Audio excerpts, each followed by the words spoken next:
Assalamualaikum warahmatullahi wabarakatuh. Perkenalkan, nama saya Ella Rizky Hasanah, NIM 202410102055 dari kelas Sistem Basis Data D. Di sini saya akan menjelaskan bagaimana cara mengquery IRD dari laboratorium. Di sini pertama-tama kita akan membuat database laboratorium terlebih dahulu.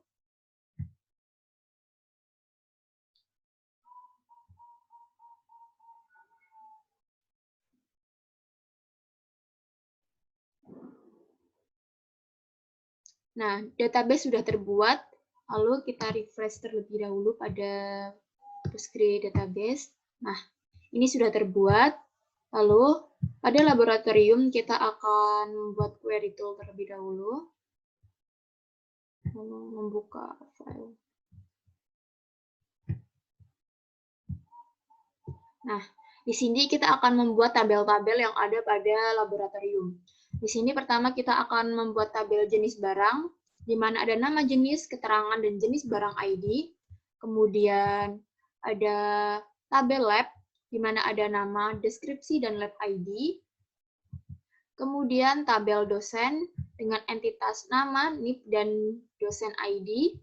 Kemudian ada tabel UKM dengan nama UKM, keterangan, dan UKM ID sebagai primary key. Kemudian ada tabel ASLab dengan entitas NIM, nama, nomor HP, ASLab ID, dan lab ID, di mana lab ID sebagai foreign key. Lalu ada tabel barang dengan nomor seri, deskripsi, barang ID, dan lab ID, serta jenis barang ID sebagai foreign key. Kemudian ada tabel pengembalian, di mana ada tanggal pengembalian, pengembalian ID, dan ASLab ID sebagai foreign key. Lalu ada tabel kegiatan, di mana terdapat entitas nama kegiatan, keterangan, tanggal mulai, tanggal selesai, kegiatan ID, dan UKM ID. Kemudian ada tabel peminjaman, di mana pada tabel peminjaman terdapat tanggal pengajuan, tanggal persetujuan, tanggal keluar barang, dan peminjaman ID, kegiatan ID, dan ASLab ID, di mana kegiatan ID dan ASLab ID sebagai foreign key.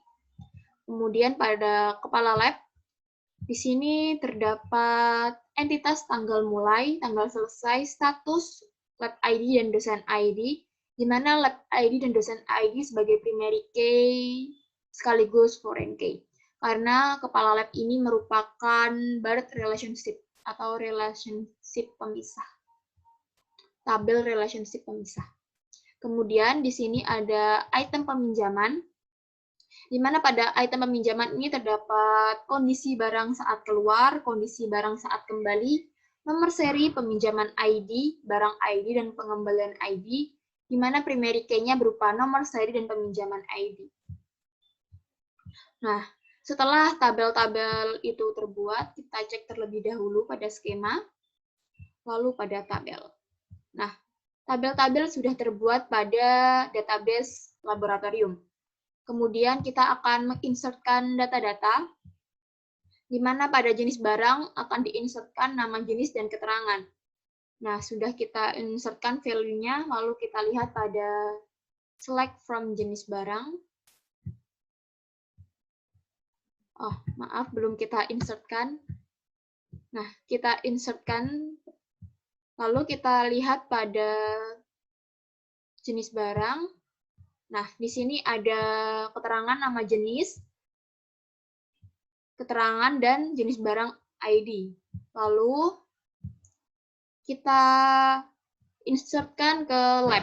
Di sini lab ada nama dan juga deskripsi dengan values berikut. Lalu kita insertkan. Nah, sudah terinsert, lalu kita lihat tabelnya. Nah, di sini ada nama lab, deskripsi, dan juga lab ID. Lalu kita insertkan data pada dosen, tabel dosen, yaitu ada entitas NIP dan nama yang akan kita insertkan datanya. Nah, sudah terinsert, lalu kita lihat tabelnya. Nah, di sini ada nama dosen, NIP-nya, dan juga dosen ID. Lalu kita ke UKM. dengan menginsertkan entitas nama UKM dan juga keterangan dengan values berikut. Nah, sudah terinsertkan, lalu kita lihat tabelnya. Nah, sudah terinsertkan nama UKM, keterangan, dan UKM ID. Lalu kita ke ASLab. Di sini ada NIM, nama, nomor HP, dan lab ID, di mana lab ID ini merupakan foreign key.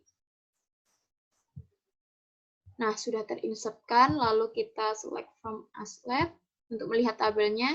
Nah, di sini ada NIM, nama, nomor HP, ASLab ID, dan juga lab ID yang bertugas sebagai foreign key.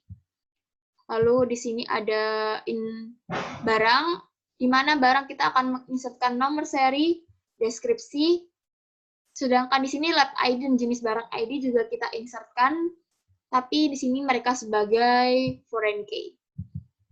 Kita insertkan. Nah, lalu kita lihat tabelnya. Nah, di sini ada nomor seri, deskripsi, barang ID, lab ID, dan jenis barang ID, di mana lab ID dan jenis barang ini merupakan foreign key. Lalu kita ke pengembalian. Di sini kita menginsertkan data tanggal pengembalian dan juga ASLab ID yang berupa foreign key. Kita insertkan. Nah, sudah terinsert.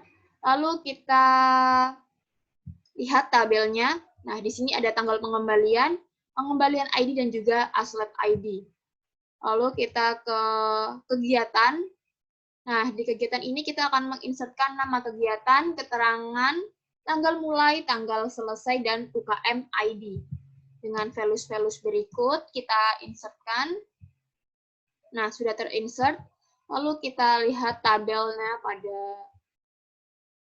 kegiatan ini. Nah, di sini ada nama kegiatan, keterangan, tanggal mulai kegiatan, tanggal selesai, kegiatan ID, dan UKM ID. Nah, lalu kita akan ke peminjaman. Di sini kita menginsertkan tanggal pengajuan, tanggal persetujuan, tanggal keluar barang, lalu kegiatan ID dan ASLab ID, di mana kegiatan ID dan ASLab ID sebagai foreign key. Dengan values-values berikut, kita insertkan. Nah, sudah terinsert, lalu kita lihat tabelnya. Nah, di sini ada tanggal pengajuan, tanggal persetujuan, tanggal keluar barang, peminjaman ID, lalu ada kegiatan ID dan ASLab ID sebagai foreign key. Lalu kita akan ke kepala lab. Di sini pada kepala lab kita akan menginsertkan tanggal mulai, tanggal selesai, status lab ID dan dosen ID, di mana lab ID dan dosen ID ini merupakan foreign key.